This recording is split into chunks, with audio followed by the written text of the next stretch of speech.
1. ከወትሮ 30 ደቂቃ ቀደም ብለህ ንቃ። የግድ 11 ሰዓት መሆን የለበትም። ከለመድከው ሰዓት 30 ደቂቃ ቀደም ብለህ ብትነቃ በራስህና በቀን ላይ የምታገኝ ቁጥር ያስገርምሃል። 2. በቀን 10 ገጽ አንብብ። መጽሐፍት የጊዜ ጉዞ ማሽኖች ናቸው። እያንዳንዱን ገጽ ስታነብ የሌላን ሰው የህይወት ዘመን ጥበብ በጥቂት ደቂቃዎች ትቀስማለህ። 3. የ2 ደቂቃ ደንብን ተጠቀም። አንድን ነገር ለማከናወን ከ2 ደቂቃ በታች የሚወስድብህ ከሆነ ሳታቅማማ ወዲያውኑ አድርገው። ይህ ልምድ ጉዳይን ለነገ የማሳደር በሽታህን ለዘላለም ይፈውሳል። 4. የነገ ቀንህን ዛሬ ምሽት አቅድ። አእምሮ ነገ ምን እንደሚሰራ ቀድሞ ካወቀ በግራ መጋባት ጊዜ አያባክንም፣ ቶሎ ወደ ተግባር ይገባል። 5. አይሆንም ማለት ልመድ። አይሆንም ማለት ድንበርን የመጠበቅ ጥበብ ሲሆን ትኩረት በትክክል በሚገባቸው ጉዳዮች ላይ ብቻ እንዲሆን ይረዳሃል። 6. ወጪህን ተቆጣጠር። አንዴ ገንዘብህን መቆጣጠር ሲጀምር ክብር ትሰጠዋለህ። ለገንዘብህ ክብር ስትሰጥ ደግሞ እሱም መልሶ ያከብርሃል። 7. በየሳምንቱ አንድ ዲጂታል ማዘንጊያን አስወግድ። ማህበራዊ ሚዲያ ወይንም በኖቲፊኬሽን የሚረብሹ አፕሊኬሽኖች ሊሆኑ ይችላሉ። አንዱን መርጠ ለ1 ሰዓት ብቻ ዝጋው። ምርታማነትህ እንዴት በከፍተኛ ሁኔታ እንደሚጨምር ታያለህ። 8. ፈገግ ማለት ልመድ። ይህ ትንሽ የጡንቻ እንቅስቃሴ ለአእምሮ ሁኔታዎች በቁጥጥር ስር ናቸው የሚል ኃይለኛ መልእክት ስለሚያስተላልፍ በቀላሉ ሁኔታዎችን እንድትቆጣጠር ይረዳሃል። 9. ስትሰራ የጊዜ መቆጣጠሪያን ተጠቀም። 20 ደቂቃ በትኩረት ስራ፣ 5 ደቂቃ እረፍት አድርግ።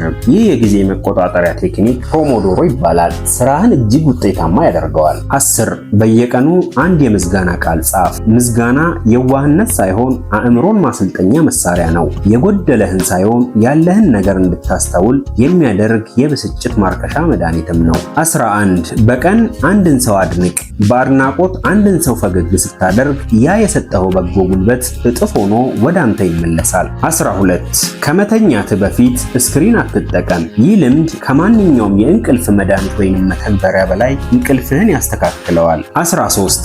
በየሰዓቱ ለ2 ደቂቃ ሰውነትን አሳስብ። ሰውነትህ ቀኑን ሙሉ እንዲቀመጥ አልተፈጠረም። ሰውነትህን ማሳሳብ ጉልበትህ ከፍ እንዲልና አእምሮ ንቁ እንዲሆን ያደርጋል። 14. እንደነቃ ውሃ ጠጣ።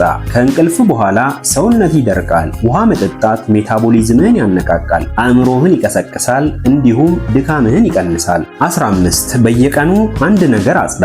የተዝረከረከ ቦታ የተዝረከረከ አእምሮን ይፈጥራል። አካባቢህን ማጽዳት ትኩረትን ጨምሮ ጭንቀትን ይቀንሳል። 16.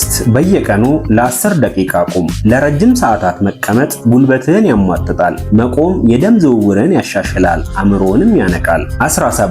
ለ5 ደቂቃ ጸልይ። መጸለይ ትኩረትን ያሳልጣል፣ ውጥረትን ይቀንሶ የአእምሮ ጥንካሬን ይጨምራል። 18. ከመተኛትህ በፊት ያሳካውን አንድ ነገር አስብ። ትንሿንም ድል ቢሆን አክብር። ይህ አእምሮ ለስኬት እንዲዘጋጅና ጭንቀት እንዲቀንስ ያደርጋል። 19.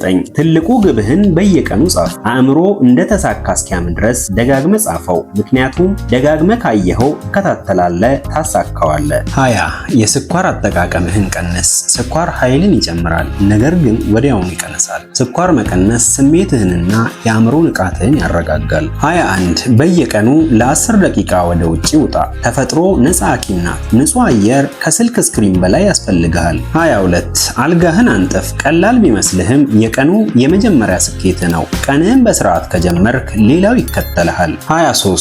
በየሳምንቱ አንድ አሉታዊ ተጽዕኖ ያለውን ሰው አንፎሎ አድርግ። ምክንያቱም የአእምሮ ጤና በእነሱ ላይ የተመረኮዘ ስለሚሆን ጉልበትህን የሚመጡ ሰዎችንና ገጾችን አስወግድ። 24. በመስታወት ፊት ራስህን አበረታታ። ሞኝነት ቢመስልህም እንኳ አድርገው።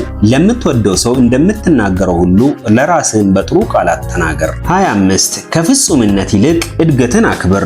እንከን የለሽ ለመሆን አትጣር። ከትናንትናው 1% የተሻለ ለመሆን ብቻ ሞክር። 26. ዜና የመከታተል ፍላጎትህን ቀንስ። ዜናዎች ብዙ ጊዜ አሉታዊና አስጨናቂ ናቸው። የአእምሮ ሰላምህን ለመጠበቅ ተጋላጭነትህን ቀንስ። 27. በቀን አንድ ተጨማሪ አትክልትን ተመገብ። ጤና የሚገኘው በትናንሽ ማሻሻያዎች እንጂ በአንድ ጀንበር አይደለም። 28. በቀን አንድ ቃል ተማር። ይህ ስለ ቃላት ዕውቀት ብቻ ሳይሆን አእምሮህን ስለማሳለጥ ነው። 29.